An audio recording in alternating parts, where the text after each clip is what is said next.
Inspector Dave Toschi is one of two men in charge of the Zodiac investigation. This has been so since October of 1969, isn't that correct? Yes, that's correct. How far along are you getting, and does this latest communication do anything for you?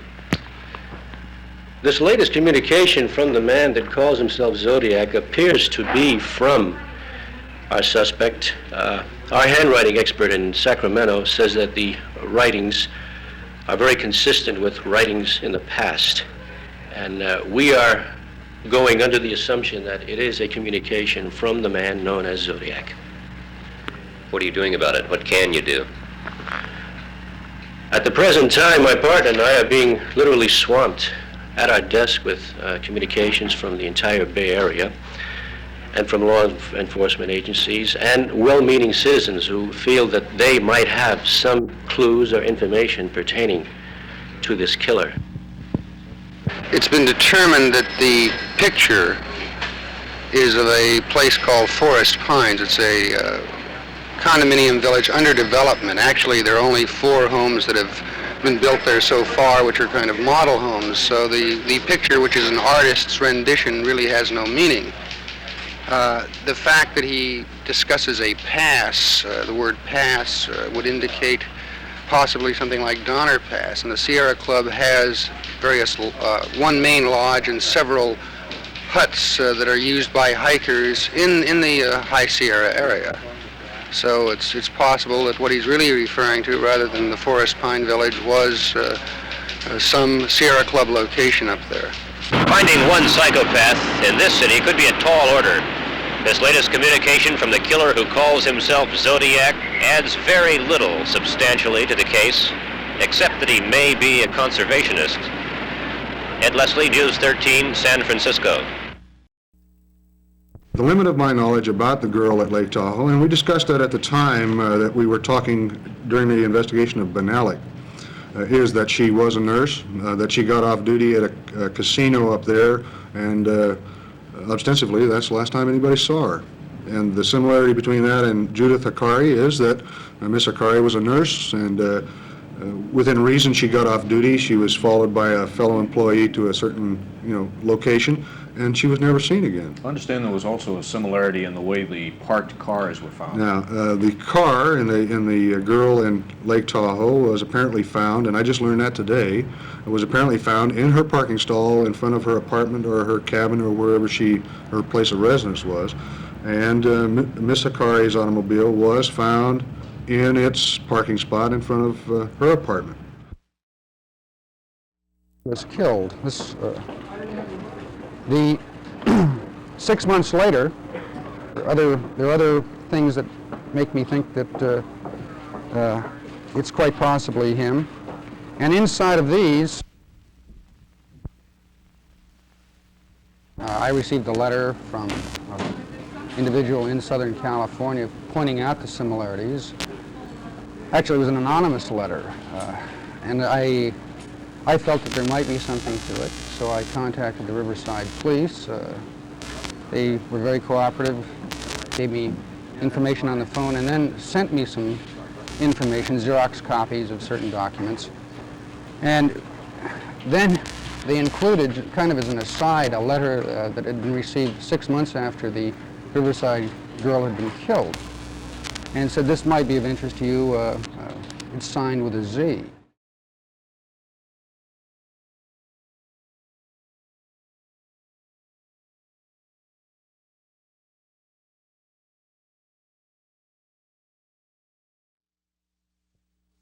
He claims that he has murdered 13 individuals. Of course, our records reflect 5, one here in San Francisco. He says 13, although I know he isn't limited possibly to California. There might be other areas that we can't disprove him or we can't prove him. But to our knowledge, there's only 5 individuals that he has murdered.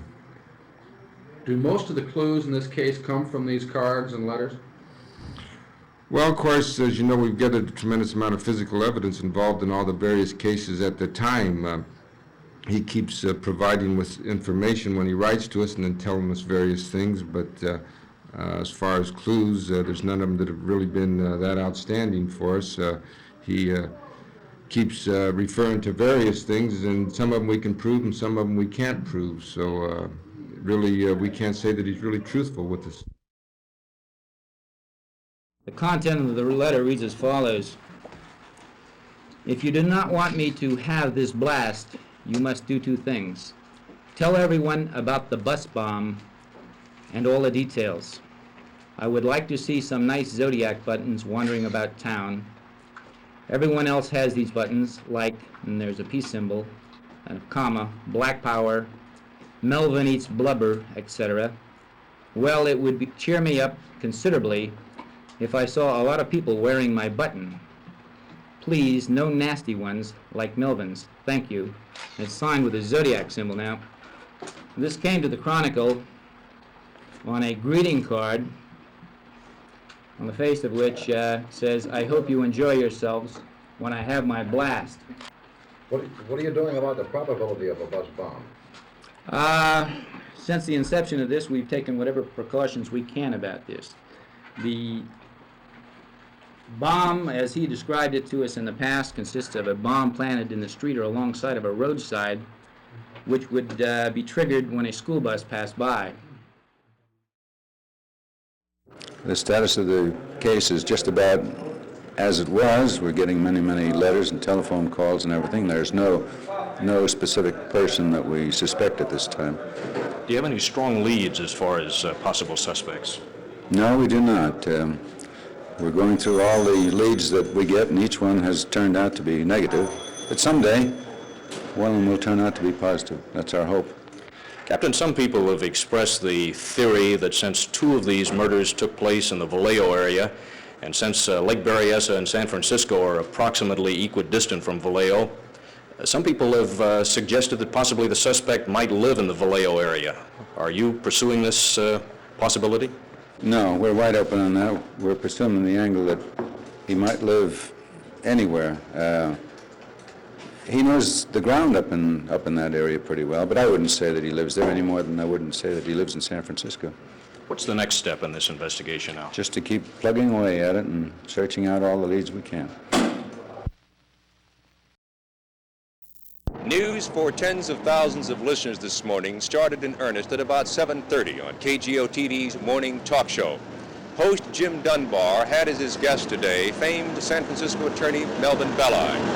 Together, the two men heard 13 calls from a man who said that he was the Zodiac Killer and who wanted to be called Sam.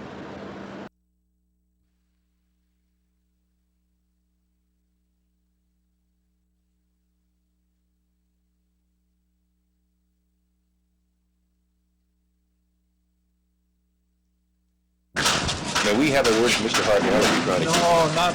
No words. Not at this time, anyway. Thanks.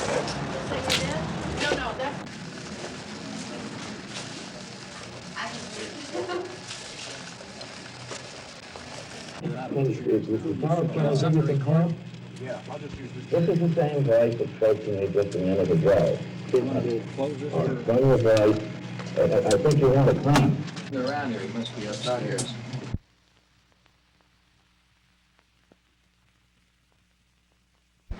We were told that he would meet us at the St. Vincent de Paul Society loft on Mission Street in Daly City, but no show. We waited about, I guess, over an hour, and no evidence that he was there. And so, yeah. Jim, why do you think this man called you on the show this morning, used this particular vehicle to try to make his announcement? Well, he told us that Mel Belli had been on the show about 2 weeks ago, and he told the police. He first phoned the Oakland police, and then he was put in touch with the homicide people here in San Francisco. Told them, I guess twice, that he had tried to contact Belli, this is 2 weeks ago, but couldn't get in. The lines were all tied up, and so he indicated to them that he wanted either Belli or F. Lee Bailey, who had been on the program about maybe a month ago.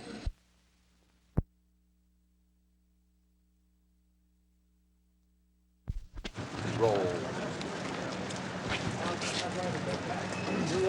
Mr. Hartnell, you heard the tape. Yeah. What, if anything, were you able to determine? We're going to go into conference right now. I've got to get going, but we really don't have anything more yet.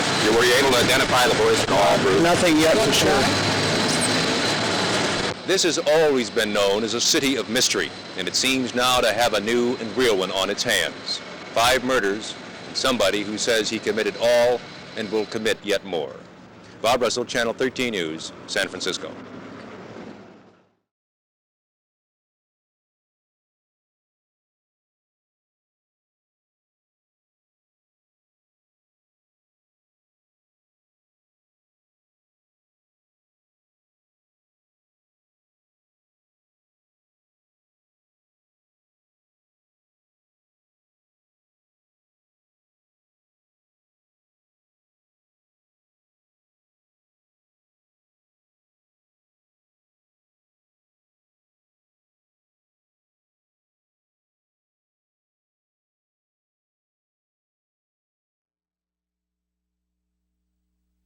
Well, it's used as an earth sign because Satan is supposed to be bounded into the earth, you see. So indirectly, this symbol that was on his person was a symbol of Satan, was it? Yes, yes. I strongly feel that that's where he's pulled this up out of, or he's pulled it out of a book or magazine where this is a symbol for Satan. I don't know. And of course, if these are indeed ritual witchcraft murders, he presumably would be wrapped up in the symbols of Satan. Right. Oh, yes, very definitely. Well, now, what about the hood? He was wearing a black hood when he committed the incidents at Lake Berryessa.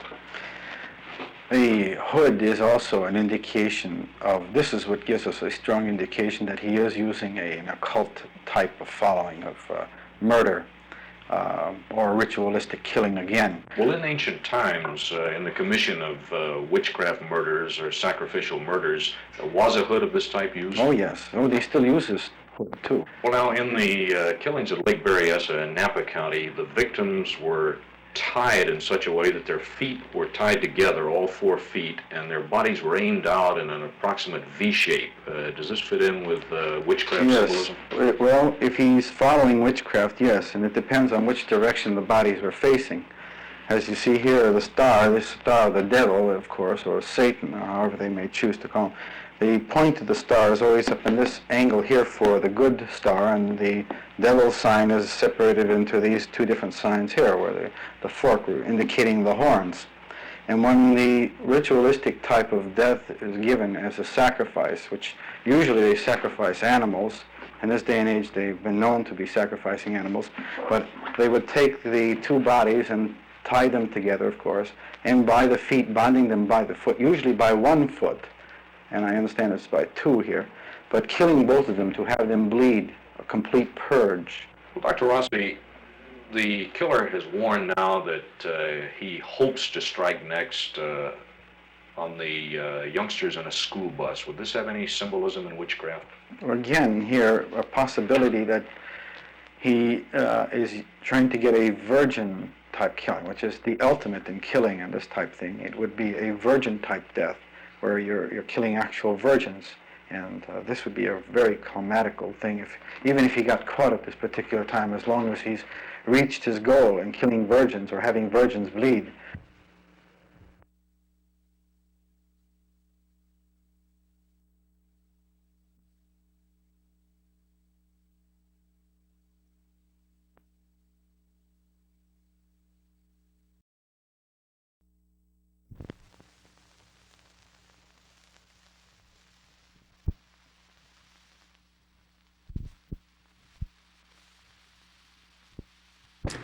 Well, basically, the area was quite deserted by the time we finally were in a condition where we could call for help. And by the time this came, the man that did come, I'm not certain what his reasons were, but he did sit out about 15 minutes before coming. But he did get help, and that was the big thing, and we were really glad for it. The thing that was the biggest drawback in the whole ordeal was that there was no type of emergency vehicle in the Berryessa area. They had to get an emergency vehicle from Napa.